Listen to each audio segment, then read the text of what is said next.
Bonjour, je suis très contente de vous revoir. Nous allons maintenant commencer 4 autres cours 7, 8, 9, 10.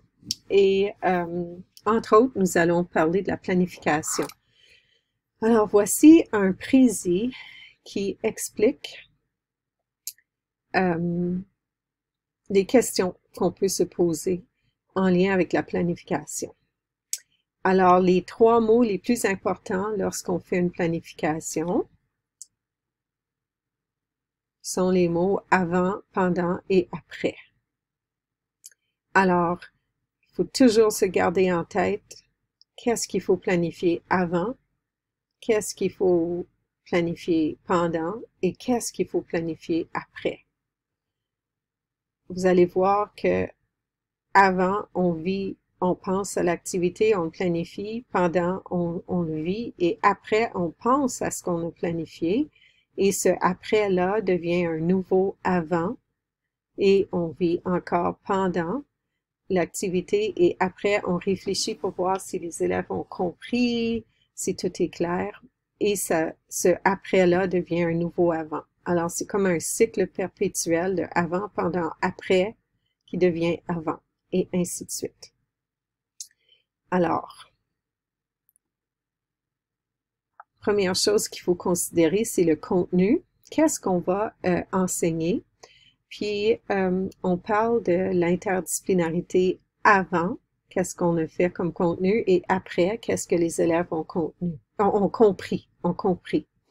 Alors, 2 questions à se poser. Avec quoi enseigner? Alors là, est-ce qu'on va utiliser des manuels? Dans les prochains cours, nous allons beaucoup parler de démarche. Est-ce qu'on va faire une SAE? Est-ce qu'on va utiliser du matériel concret? Et aussi, quoi enseigner? Alors, du point de vue contenu, vous avez vos cours de didactique, vous connaissez les compétences et les savoirs si vous allez voir dans le PFEQ puis dans la progression des apprentissages. Alors, avec le contenu, 2 questions à se poser. Avec quoi enseigner et quoi enseigner? Alors, voici le quoi, voici le avec quoi. Ensuite, on veut parler de évaluation. Alors, pour l'évaluation, on considère encore avant et après. Alors, on parle de interdisciplinarité didactique avant, qu'est-ce qu'on va enseigner, et après, qu'est-ce que les élèves ont compris. Alors, première chose, c'est comment évaluer. Alors, vous avez toute une liste d'activités que vous pouvez faire avec les élèves pour évaluer. Puis, on peut dire qu'il y a comme 2 étapes. Il y a l'évaluation pour apprendre, qu'on appelait aussi avant évaluation formative, et l'évaluation des apprentissages. Alors, vous pouvez lire un peu ce qui est écrit ici. Puis, quoi évaluer? Est-ce qu'on va évaluer les compétences disciplinaires, les compétences non disciplinaires, les compétences transversales, les savoirs, la démarche, les démarches? Qu'est-ce qu'on va évaluer? Alors, voici l'évaluation, comment évaluer et quoi évaluer. Alors, comment, quoi. Maintenant, on a notre contenant. Alors, le contenant, ça se trouve à être, le contenant est en rapport au contenu, puis des fois c'est difficile de les séparer, mais comment enseigner? Dans les 2 prochains cours, comme le cours 7, on va parler des démarches, puis de la planification. Le cours 8 et 9, on va parler de différents types d'approches. Alors, est-ce que l'approche va être magistrale, par projet, par problème, par atelier, de collaboration ou de coopération? Alors, oups, il devrait y avoir un E ici. Puis je vais corriger ça quand vous allez voir le travail.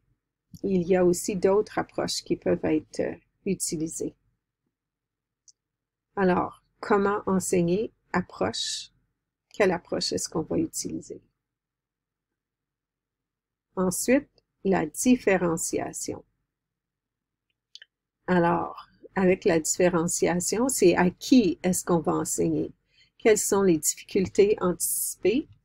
On peut parler beaucoup de conception universelle de l'apprentissage. C'est toujours mieux de penser à qu'est-ce qu'on pourrait faire qui pourrait aider tous les élèves dans la classe avant de faire une différenciation pour certains individus, mais des fois, il faut le faire.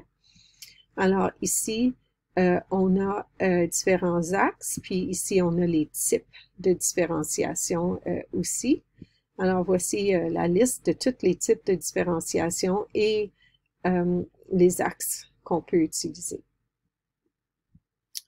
Ensuite, combien de temps allouer? Alors, c'est toujours important de penser à combien de temps on veut passer pour faire une activité. Puis, je vous conseille de toujours vous laisser une marge pour les imprévus. Alors, pensez à peut-être 20% de votre temps qui est comme laissé vide pour anticiper des imprévus. Je ne sais pas si vous avez remarqué pendant votre stage, mais probablement que ça a pris parfois plus de temps que vous aviez prévu pour faire l'activité. Mais il faut penser combien de temps allouer pour les différentes étapes de l'activité.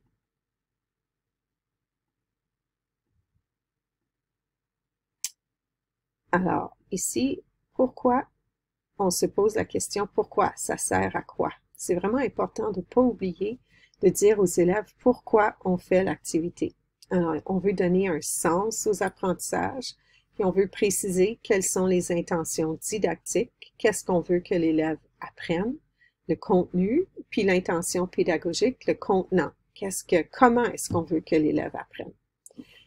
On va parler des DGF et les domaines généraux de formation, puis les compétences transversales, plus après Noël, et les repères culturels, mais c'est bon de savoir que ça existe, puis vous pouvez déjà en parler si c'est pertinent pour votre travail.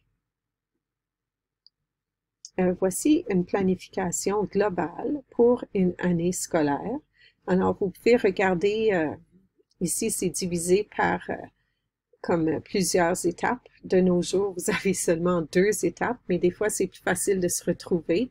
Vous allez voir qu'il y a toujours une activité qui chapeaute en haut. On voit les différentes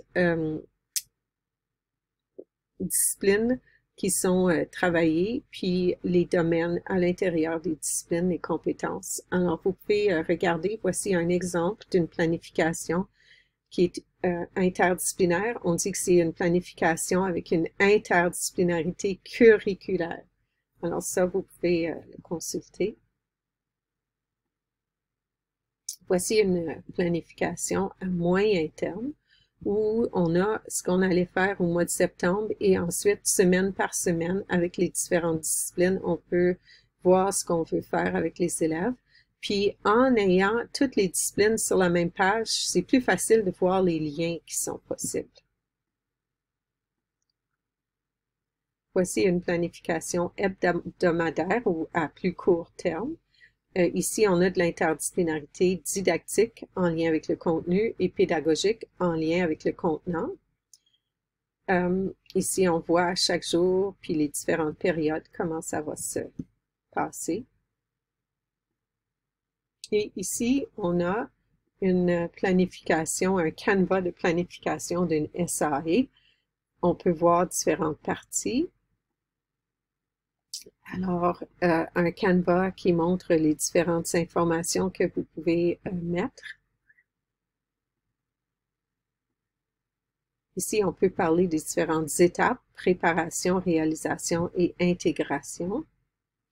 Et ici, on peut voir les éléments de différenciation puis les éléments d'évaluation. Différents choix, on peut comme choisir ce qui est pertinent. Alors, j'espère que tout ça vous a été utile puis vous permettra de mieux comprendre comment on peut faire de la planification à court terme, à moyen terme et à long terme. Quelles sont les questions qu'on peut se poser?